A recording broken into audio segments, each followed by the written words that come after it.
Hi guys, it's Dylan from Bijou Diamond Jewellery in London with another watch video, and today we're comparing two of the most important brands in the industry, Rolex and Omega.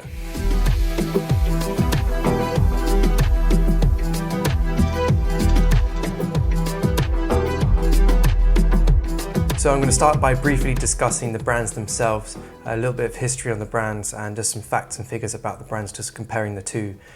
But today we're going to use two of the most important watches from either brand, Rolex and Omega, that really are the essence and the epitome and the DNA of each brand. So from Omega we've got the Speedmaster Moonwatch with the Hess-like crystal, which is just the ultimate Omega in my opinion. And from Rolex we have the ceramic Daytona, steel Daytona, which is just an iconic Rolex and has been for many, many years previous to the ceramic variation. So two really important watches from both brands. Let's dive into some real basic history of the brand. So Omega was founded in 1848, so it's an incredibly old brand, one of the oldest in fact in the whole Swiss watch industry. Rich in history with the Olympics, various other different things they've done over the years. Very, very important brand in the industry. Rolex was founded in 1920 officially, but the founder Hans actually founded his own company in 1905, but it didn't actually become Rolex until 1920. So relative to Omega, it's actually quite a young company, but still, rich in history, approaching its 100th year anniversary as well. Just quickly looking at the two models that we're looking at today, so the Speedmaster and the Daytona. The Speedmaster was released in 1957, and our Daytona was released in 1963. So again, Omega a little bit older there, been around for a little bit longer. So that's a real brief history of the brands. You can find much more in-depth history of both of these watches as well. So please go and check those videos out that I've done already, reviews on either one. They discuss the in-depth history of each watch, how it was introduced into each collection, the different uses of the watch. But I'll explain briefly during this video some of the things that the watches were used for over the years. Famous people, famous missions, etc, etc. But next, let's have a look at the costs between the two brands, so the pricing differences between Omega and Rolex. In general, for the equivalent watch from both brands, Omega is usually around a third of the cost of the Rolex equivalent. So for example, a Seamaster, a Daytona, and that's retail price, I'm talking about the actual retail price. But where you'll see the biggest difference is in the aftermarket prices, so the used market prices. That's a huge difference. In fact, the watches that we're looking at here today, there's around 7 times price difference. So the Rolex is actually around 7 times more expensive than the Omega. Massive price gap, and that's partly to do with supply and demand and the tiny supply comparative to the demand that we see on the Rolex collection. Rolexes tend to sell for over the list price, especially steel models. And nowadays we're starting to see some of the gold models, the platinum models, selling for over their list price also, or close to their list price at least. Whereas Omega, most of the models, in fact almost all of the models, sell for under their list price. So in terms of investment value, Rolex is far better and has been for many years. For example, the steel Daytona that we're looking at, the original reference, or not the very first, but one of the models that really looks like the model we're looking at today, the 16520, which was released in the late 80s. That Daytona had a waiting list even back then, and sold for pretty much over list price back then also. So it's been an incredibly solid investment piece for many years. Not just the Daytona as well, pretty much all of the Rolex collection is a fantastic investment, no matter really what model you go for. Omega has never really been that good in terms of investment. They'll tend to hold their value kind of quite well, but they won't really increase in value like a Rolex will. They may increase tiny bits, but they're really dependent on price increases from the brand themselves, rather than just the supply continue to grow. The demand continuing to grow and the supply kind of staying the same, like we see with Rolex. Production numbers also on the steel Rolexes is actually slightly lower than that of the Omega steel watches. Therefore, and the demand is so much higher with Rolex steel models than it is from Omega. For that reason, we see those massive aftermarket prices, those really inflated prices over the retail price. Some reasons for this, obviously, or the main reason is supply and demand. But really why the demand is so huge is because of the way Rolex has marketed themselves over the years.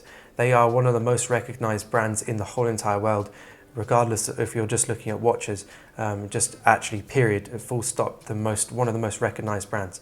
There's been some studies done between Rolex and Omega in terms of brand recognition. Rolex got 100% recognition every time they tested between people, pools of people and sample groups. It got 100% recognition from every single member of the public that was tested, whereas Omega got around 70% average. So a massive difference in terms of brand recognition, and Rolex really is one of the most important and famous brands in the world. Okay, so that's kind of cost and investment between the two brands. And let's look at maintenance now, another little point that's quite important to look at between the two brands. They are relatively similar in terms of their maintenance. They are one of the best watches in the industry, or the brands make the best watches in the industry, some of the best watches in terms of maintenance and service intervals. You barely have to service these watches at all. Kind of up to 10 years on the Rolexes, and actually the Omega is very similar to that, but you could actually stretch the Omega a little bit longer than you can Rolex without a service, because of the coaxial escapement inside the movement. That means it just goes on and on and on. And for that reason, they are fantastic watches, both of them. Maybe even Omega as a brand wins that category a little bit more so than the Rolex does. And so let's have a look at these watches and the features on these watches and see how the brand image is reflected into these timepieces. So let's have a quick look at the history, a very, very brief look at the history of these two watches. Again, please go check out my individual reviews of these watches, as they'll go much more in depth on the history.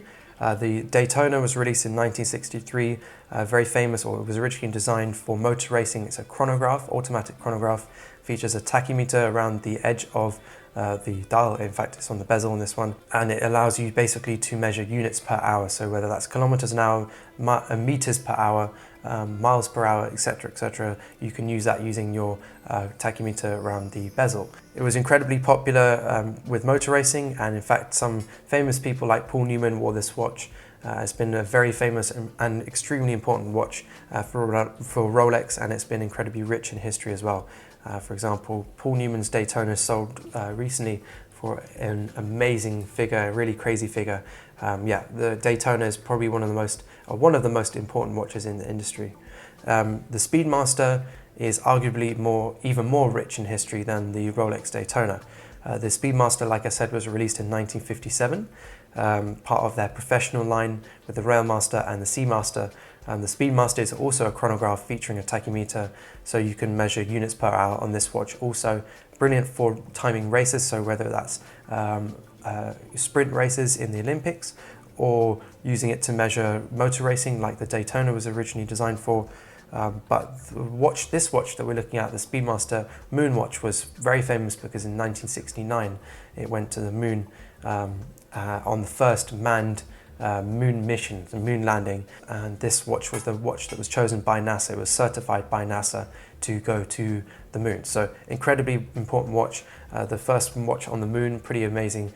And it says on the case back of all of these watches, all of the Speedmaster Moon watches, still certified by NASA for space travel. Okay, so let's compare the different watches, or the different features on these watches. So we'll start as always with the clasp on these watches. We'll start with the Omega. The Omega clasp is pretty solid, nicely machined. It feels kind of hollow. It definitely doesn't have the quality that the Daytona clasp has, the Rolex clasp. This is just their standard oyster clasp on the Daytona. Extremely solid clasp. It's built beautifully. These last for so long.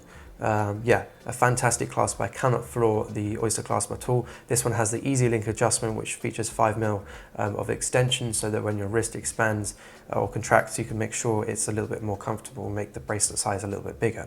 The Omega, as far as I'm aware, doesn't have that adjustment, but nonetheless a really nice clasp, just not quite on the same level as Rolex. I personally don't love how large the clasp is on this watch.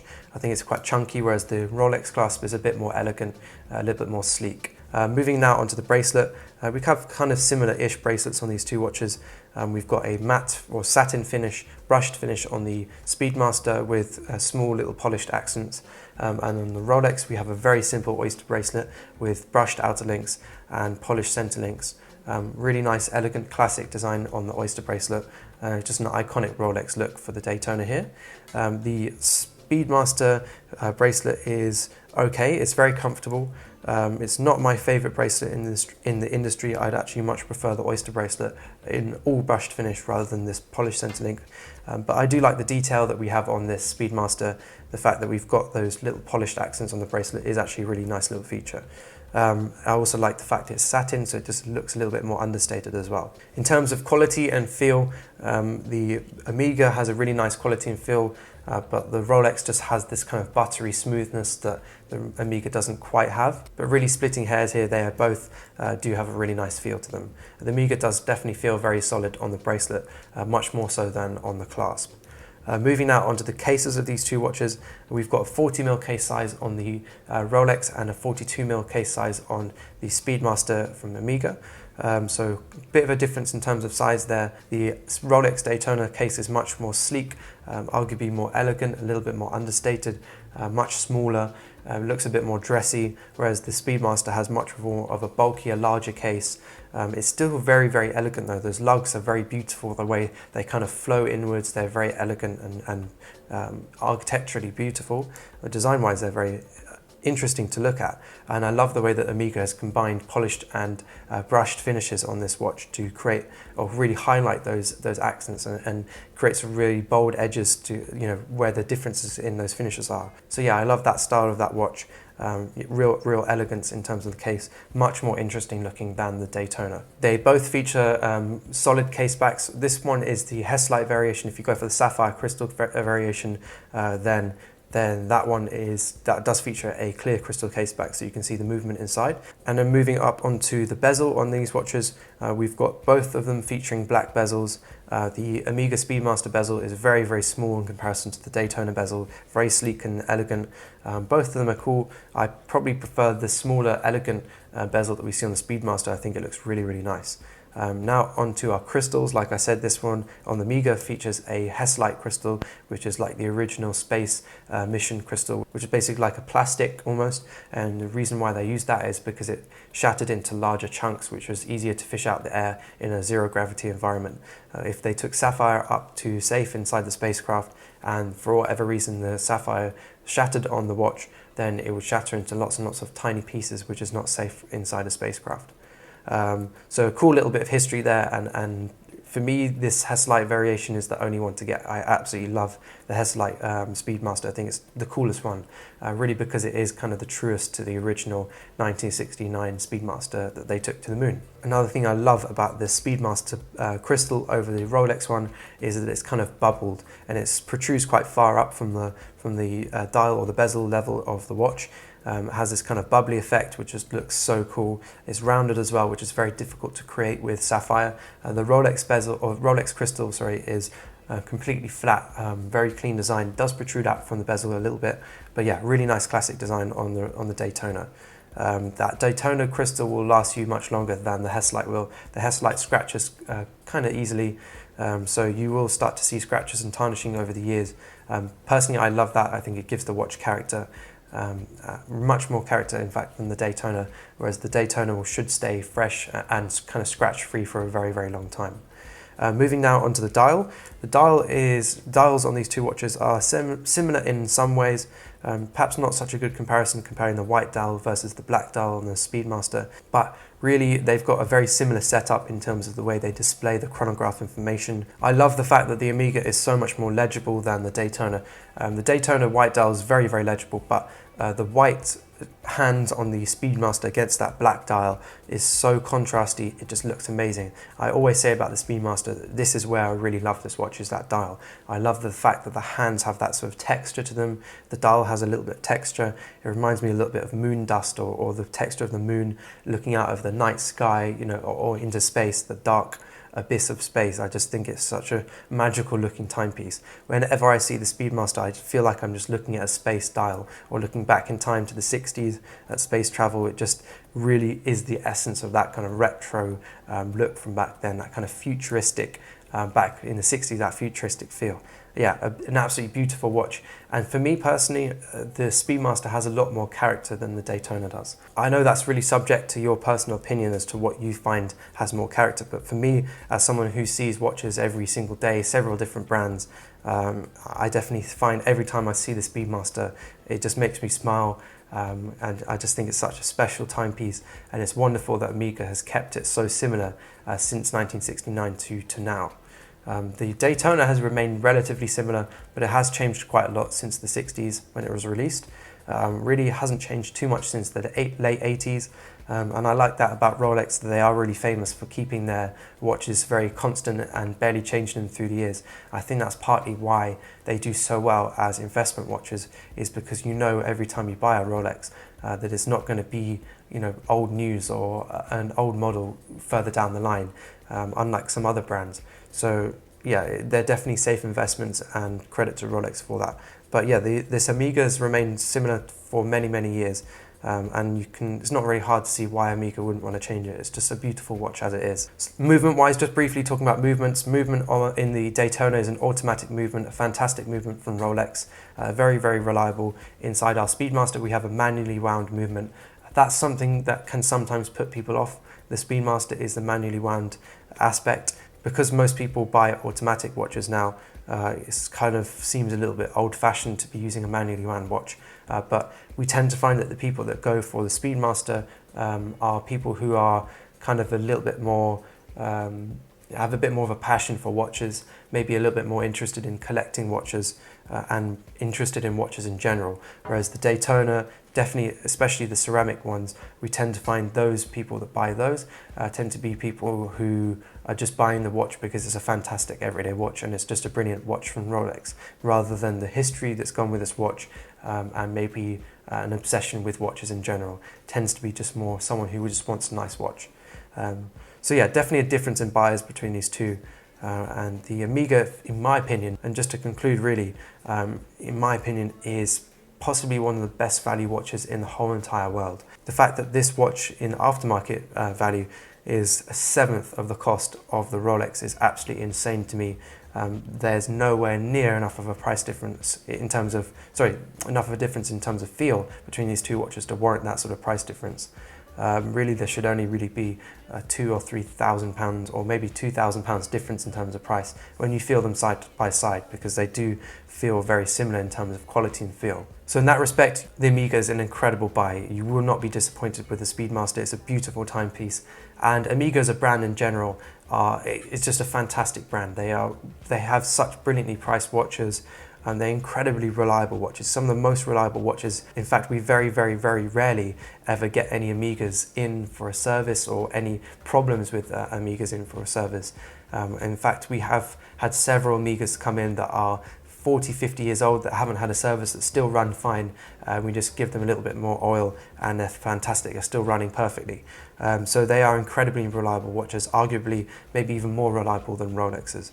So you cannot go wrong with either of these brands. It really depends on your personal preferences of which you prefer. The Omegas are fantastic, incredible price point for the quality that you get from the brand, the reliability from the watches. The Speedmaster is probably, in my opinion, definitely the best watch they offer. Absolutely gorgeous watch. But the Rolex Daytona is just an absolute icon. Possibly the best investment watch you can buy in the world. Thanks guys for watching. Let us know in the comments what you think of Omega versus Rolex. Which brand do you prefer? Many clients often own both an Omega and a Rolex, so let us know in the comments if you are the same as that. Let us know what other watch brands you'd like us to compare as well, and let us know also what other videos you'd like us to do in terms of watch reviews, discussions, etc, etc. Thanks for watching, and as always, if you're interested in the Speedmaster or the Daytona shown in this video, or any other watch in the Swiss watch world, then don't hesitate to contact us. Our details are in the description, and also at the end of the video, it would be a pleasure to call that watch into stock for you.